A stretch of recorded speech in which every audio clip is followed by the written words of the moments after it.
السلام عليكم ورحمة الله تعالى وبركاته. بسم الله والحمد لله والصلاة والسلام على أشرف خلق الله سيدنا محمد وعلى آله وصحبه أجمعين.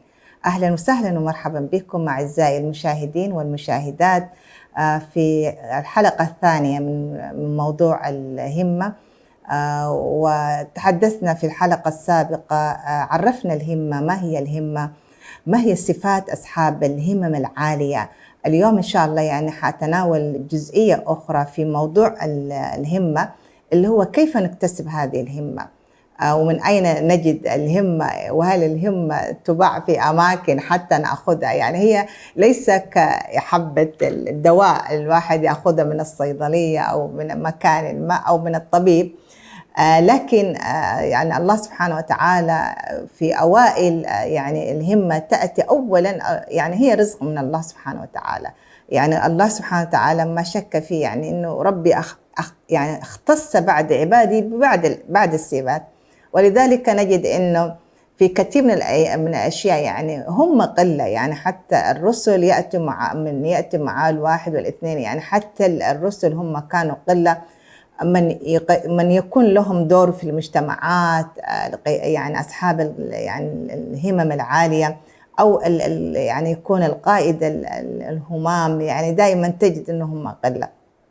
أولا هي رزق من الله سبحانه وتعالى، ولذلك يمكن أنا وضحت في بداية الحلقة السابقة كيف تجد في فروقات في الأسرة. لكن هذا لا يعني ان احنا خلاص نقول هي رزق من الله وانا خلاص اجلس وما ابذل مجهود ولا اخذ بالاسباب. كيف ننمي في ابنائنا هذه الهمة؟ من خلال ماذا؟ اولا التنشئة البيت، يعني الوالدين، وهذه رسالة يمكن الواحد يوجهها لنفسه في الأول ثم يوجهها لكل أولياء الأمور. كيف نقرس في أبنائنا الهمة العالية؟ الأم والأب الوالدين هم قدوة أول في البداية، قدوة للأبناء. إذا كانوا الوالدين يعني هم نفسهم من خلال سلوكهم، الابن يعني يولد على الفطرة، فإذا كان وجد هذه البيئة، وجد الأم والأب هم قدوة صالحة، هم أصحاب همة، له يعني حياتهم لها معنى، لهم هدف في الحياة، يعني يكونوا ناس مخططين، منظمين، مرتبين، متقنين، منضبطين. فهذه السلوكيات كلها الابن يقلد الوالدين. الشيء الثاني، أنا كأم يجب علي أن أنا أرفع همة أبنائي، لابد أن أترفع دائما، يبدأ من هذه السلوكيات. وللأسف نحن نجد أنه يعني كثير من الأمهات، يعني أنا ما أقول يعني الكل، لكن معظم الأمهات، ولاحظت أنا إذا كنت في زيارات في التجمعات، أجد الأم أسهل ما يكون للابن تشغل بالجوال. يعني خلاص هو يعني تلهي ابنها أنه هي خلاص عايزة تريح، يعني زي ما يقول تريح دماغها، وياخذ الطفل الجوال واليوم كله في الأجهزة. معقول يعني طفل يعني من هو عمره يعني سبحان الله ما كمل السنة يكون هو ماسك جوال؟ كيف حيكون هذا الطفل حقيقة إنسان طموح؟ كيف حيكون هذا الطفل إنسان متقن، إنسان منضبط؟ إذا كان في كل وقت بدون أي انضباط يكون هو يعني سبحان الله، يعني بصراحة شيء يعني يدعو بصراحة إحنا نتخذ فيه إجراءات فيما يتعلق بهذه الأمانات اللي هي أمانات الأبناء، وهي من الأمانات التي لا يجب خيانتها، ومسؤولية الجميع إنه نحن مسؤوليتنا نقرس في أبنائنا الهمم. أبنائنا الذين لا يريدون أن يدرسوا، نقول ما عندي رغبة أدرس، لابد أنا كوالدين الأم والأب خاصة نفكر كيف نرفع همم أبنائنا بوسائل، من خلال البرامج، من خلال الجلسات، من خلال المحاضرات، من خلال الصحبة الصالحة. نستطيع نحن ندع برنامج كيف نعزز الهمة العالية في أبنائنا. هذه المسؤولية الكبرى، وأنا في رأيي أن هي حقيقة هي المفتاح لكل ابن، هي الأسرة. ومن الأسرة هو يعني سبحان الله يبدأ من هنا، يبدأ الفرد. يعني النقطة الثانية اللي هي من خلال العلم. الإنسان كل ما تعلم، كل ما أصبح يعني عقله متفتح، كل ما أصبح واسع، مداركه واسعة من خلال العلم بالتعلم والحلم بالتحلم. كل ما ازددت أنت علما، كل ما أصبحت لك الرغبة أنك تطور نفسك وأن يكون عندك دور في هذا المجتمع. التشجيع والتحفيظ، يعني احنا نجد انه يمكن يكون اذا كان المربين المعلمين في المدارس، قادات المجتمع، الاصدقاء، الاخوه، العائله، الاسره، كل المجتمع اذا كان هو داعم ومحفز من خلال الانشطه والبرامج، نستطيع ان ننشئ جيل له همه عاليه، جيل له هدف في الحياه. التوجيه ومراعاه الفروقات، يعني احيانا نجد ان احنا في البيت مثلا او الاسره يعني لازم أحمد مثلا يكون زي إسماعيل، لا، خطأ. لكل واحد له فروقات، لكل واحد له ميولاته، له اهتماماته. كيف أنا أنمي الاهتمام لأحمد؟ مثلا أحمد ربما يكون يميل للمجال اللي فيه أرقام، ذكاءه في مجال الأرقام، وإسماعيل نجد مثلا يميل للمجال اللي هو مجال النظري، مجال الحفظ، وهكذا. فأنا لابد أنا كأم أراعي هذه الميولات، أراعي فيها الفروقات الفردية، لكل ابن له ميول معين وأنمي. وهذه الطريقة تكون ليس الأسرة فقط، حتى المعلمين والمربين لابد أن نراعي هذه الأشياء. من الأشياء اللي من خلال نكتسب الهمة كذلك، أولا الاستعانة بالله سبحانه وتعالى، كثرة الدعاء، المصابرة والجد، والعمل الدؤوب، واغتنام الفرص، والتنظيم الوقت. يعني هذه كل الأشياء. فإذا عزمت فتوكل على الله، يعني دائما. واعلم، يعني سبحان الله في الحديث ابن عباس، واعلم من الأمة لو اجتمعوا على أن ينفعوك لن ينفعوك بشيء قد كتبوا عليه، إلى آخر الحديث. بمعنى أنه دائما أنا تكون عندي يعني يقين وقناعة وأتوكل على الله وأكثر الدعاء، وهذا ما نربى عليه أبنائنا. يعني سبحان الله يا أخوتي، بصراحة نحن نقرأ سورة الفاتحة كم مرة في اليوم، لكن لو تمعنا هي كلها بتقرص في أبنائنا الالتزام، تقرص فيهم التوكل على الله، تقرص فيهم المبدأ اللي هي إنه الله سبحانه وتعالى إحنا هدفنا، لنا هدف واضح في هذه الحياة الدنيا، وهي مسؤوليتنا نحن كأولياء الأمور.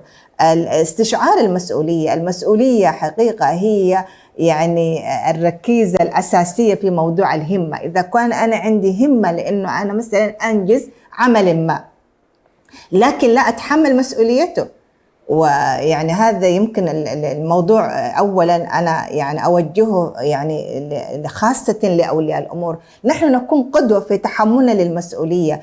أنا الأب والأم الاثنين إذا كانوا هم أعمدة هذا البيت، وهم الركيزة الأساسية في تنشئة الأبناء، لابد أن نتحلى. أنا كأب يكون عندي مسؤولياتي، أتوازن في مسؤولياتي، يكون عندي وقت لكل شيء، أعطي لكل ذي حق حقه. التوازن في كل هذه الحقوق، أن أستطيع أن أنجز هذه الأعمال، أستطيع أن أكون أنا منضبطة وأكون قدوة حقيقة، قدوة يقتدي بها الأبناء في كل سلوكياتنا. يعني الأبناء سبحان الله يقلدوا الآباء في كل شيء، هم قدوتهم خاصة في سن التمييز. فإذا نحن أصبحنا قدوة صالحة، قدوة حسنة، يعني حيكون أبنائنا دائما تجد أنه الأبناء اللي أنجزوا تجد أنه يقول لك يعني مثلا يرجع، لو نحن سألنا الأبناء يقول لك يعني مثلا أمي أبوي كان هو يشجعني، هو في نفسه كان يحب القراءة، يحب الاطلاع. لكن إذا كنا إحنا الكبار 24 ساعة يعني وقتنا كله نجي من الدوامات ونمسك الجوالات من وسيلة للوسيلة أخرى، والأبناء كذلك، طيب من أين تأتي الهمة العالية؟ من المسؤول عن الهمة العالية، من المسؤول إن أبنائنا يكون عندهم هدف في الحياة. هذا اللي أنا كنت أناقشه مع الشباب. تقول لي واحدة من الشابات تقول واحدة من أكبر الأسباب الآن جعلت أصبح الأبناء مثلا يعني همتهم همة ضعيفة، وهمة أحيانا تكون في أشياء فقط لحظية، أشياء وقتية. تقول لي الحب المتعة، ويعني تقول لي نحن أصبحنا ما عايزين نتعب، فقط عايزين نستمتع بوقتنا، يا إما استمتاع خارج البيت إنه يعني التنزه والتجول في المول وفي الأسواق، أو التمتع بالمتعة بالأجهزة اللي هي متابعة الوسائل. وللأسف في النهاية مع هذه كل الوسائل اللي هم يستمتعوا فيها، لكن تجد يقول لك أنا طفشت، أنا مليت يعني. فهذه الوسائل، هذه الطرق اللي من خلالها نحن الآن نعرف من أين تأتي هذه الهمة؟ كيف نقرص في أبنائنا الهمم العالية؟ وحقيقة مسؤولية كبيرة، يعني الأمانة، أمانة إنشاء جيل صالح وجيل قدوة. نحن بدل ما يعني نلوم الآخرين ونتحدث أنه هم تآمروا علينا فعلوا، نحن ما هو دورنا؟